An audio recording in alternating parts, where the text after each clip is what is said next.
5ই August 2024 ছাত্র জনতার গণ আন্দোলনে সরকারের পতন ঘটে। এরপর দেশের জনসাধারণের জানমাল ও সরকারি গুরুত্বপূর্ণ স্থাপনার দায়িত্ব হাতে নেয় বাংলাদেশ সেনাবাহিনী। একটি গণতান্ত্রিক বাংলাদেশ পুনঃস্থাপনের লক্ষ্যে সকল রাজনৈতিক দল, ছাত্র জনতা ও সুশীল সমাজকে নিয়ে একটি নির্দলীয় অন্তর্বর্তীকালীন সরকার স্থাপনের সিদ্ধান্ত নেওয়া হয়।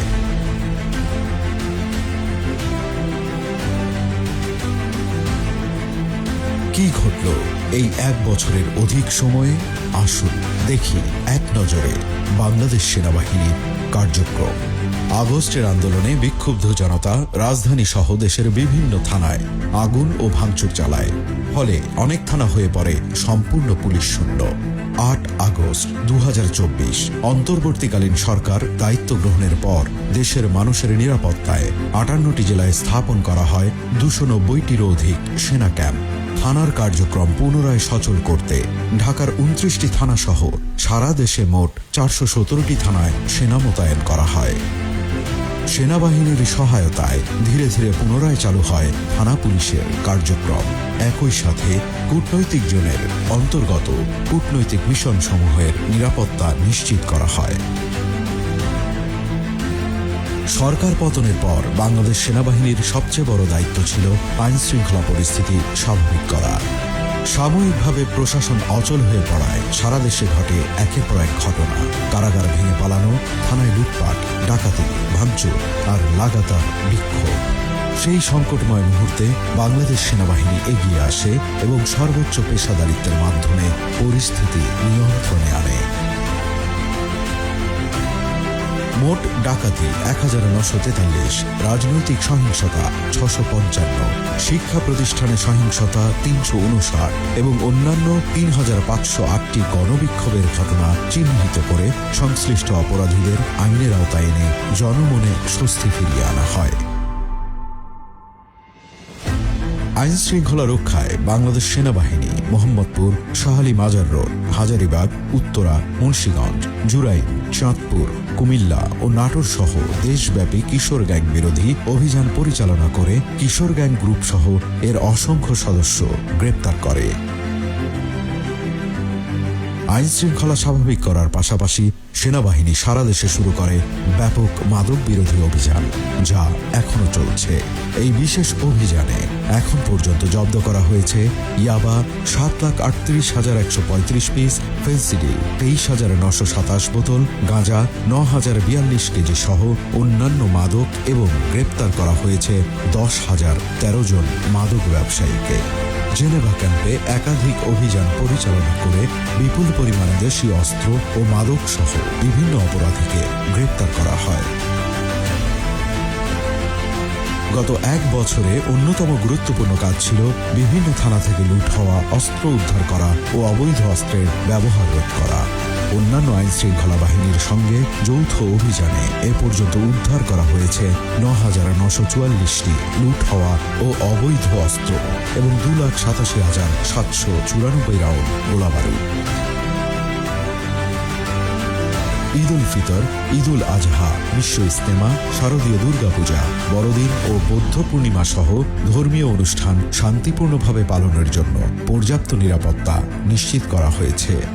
নিয়মিত টহল ও বিশেষ অভিযানের মাধ্যমে কোরবানির পশুর হাটে চাঁদাবাজি বন্ধ ও জননিরাপত্তা নিশ্চিত করা হয়েছে। এ সময় চাঁদাবাজি ও অবৈধ স্থাপনা সংক্রান্ত কারণে 72 জনকে গ্রেপ্তার এবং 14,57,430 টাকা জরিমানা করা হয়। শিল্পাঞ্চলে শ্রমিকদের আন্দোলন, বিশেষ করে তৈরি পোশাক কারখানায় সাময়িক অসন্তোষ ও বিক্ষোভ দেখা দিলে সেনাবাহিনী দ্রুত হস্তক্ষেপ করে পরিস্থিতি নিয়ন্ত্রণে আনে এবং আলোচনার মাধ্যমে শ্রমিক মালিক উভয়ের নিরাপত্তা নিশ্চিত করে। এ সময়কালে 1,759টি শ্রম অসন্তোষ এবং 359টি রোড ব্লকের ঘটনা সমাধান করা হয়। সেনাবাহিনী শিল্পাঞ্চলে 33,662টি টহল এবং 4,774টি যৌথ অভিযানে 601 জন দুষ্কৃতিকারীকে গ্রেপ্তার করে। কিছু হিংসাত্মক জনবিক্ষোভ ও মব ভায়োলেন্সের ঘটনা দেখা দিলে সেনাবাহিনী তথ্য প্রাপ্তি সাপেক্ষে জিরো টলারেন্স নীতি অনুসরণ করে দ্রুত পদক্ষেপ গ্রহণ করেছে এবং পরিস্থিতি নিয়ন্ত্রণে এনে অকারণে প্রাণ সম্পদের ক্ষয়ক্ষতি রোধ করেছে। জুলাই আগস্টের আন্দোলনের পরপরই দেশের ওপর আঘাত হানে ফেনী, নেত্রকোনা এবং সিলেটের ভয়াবহ বন্যা। সেনাবাহিনীর ক্যাম্প হতে প্রাথমিকভাবে বন্যা সংক্রান্ত দায়িত্বে মোতায়েন হলে সেনাবাহিনী ৫৭,৮৩৯ জনকে উদ্ধার করে। মানবিক সহায়তার ক্ষেত্রেও সেনাবাহিনী ছিল সামনে। চিকিৎসা সেবা, খাদ্য বিতরণ সহ আর্থিক সহায়তা প্রদান করা হয়। এ সময়ে ৩,২৬,৩৪৩ জনকে ত্রাণ সামগ্রী বিতরণ করা হয়েছে, যার মাধ্যমে ৭,১৬,৬৫৪ প্যাকেট শুকনা খাবার এবং ৩,৪০,৫০১ বোতল পানি, এছাড়া ৩,০১,৭৭০ জনকে চিকিৎসা সেবা প্রদান করা হয়েছে। বন্যা ও প্রাকৃতিক দুর্যোগের পাশাপাশি শীতের তীব্রতায় যখন দেশের অসহায় মানুষের জীবন বিপর্যস্ত হয়ে পড়ে, তখন বাংলাদেশ সেনাবাহিনী আত্মমানবতার সেবায় এগিয়ে আসে।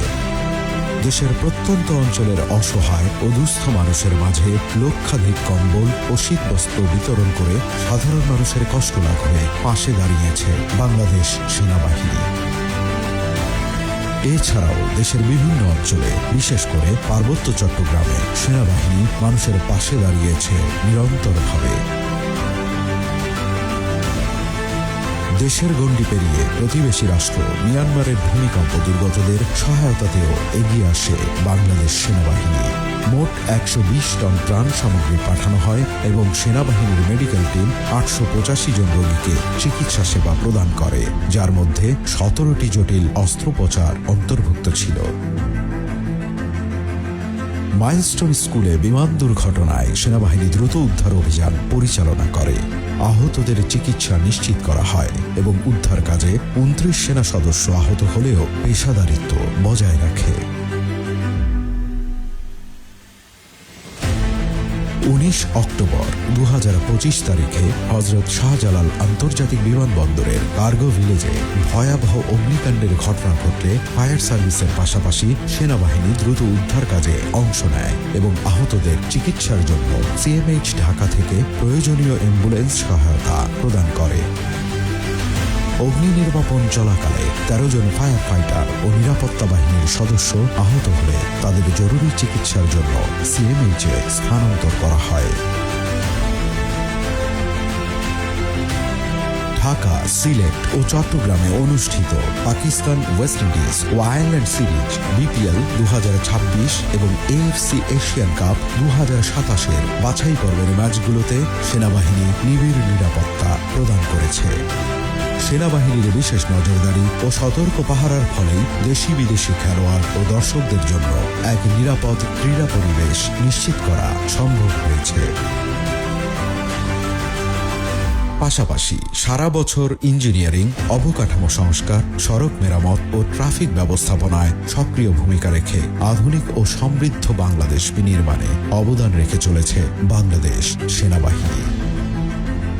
এই ১ বছরের অধিক সময়ে বাংলাদেশ সেনাবাহিনী দায়িত্ব পালনের পাশাপাশি ফিরিয়ে এনেছে মানুষের আস্থা ও নিরাপত্তার অনুভূতি। জাতীয় সংকটে বাংলাদেশ সেনাবাহিনী আবারও রাষ্ট্রের এক অতন্দ্র রক্ষা কবচ হিসেবে নিজেদের দায়িত্বশীলতার পরিচয় দিয়েছে। সেনাবাহিনীর তৎপরতা প্রমাণ করেছে, যখন দেশ ঐক্যবদ্ধ থাকে তখন কোনো প্রাকৃতিক দুর্যোগ বা সামাজিক অস্থিরতায় বাংলাদেশকে দমাতে পারে না।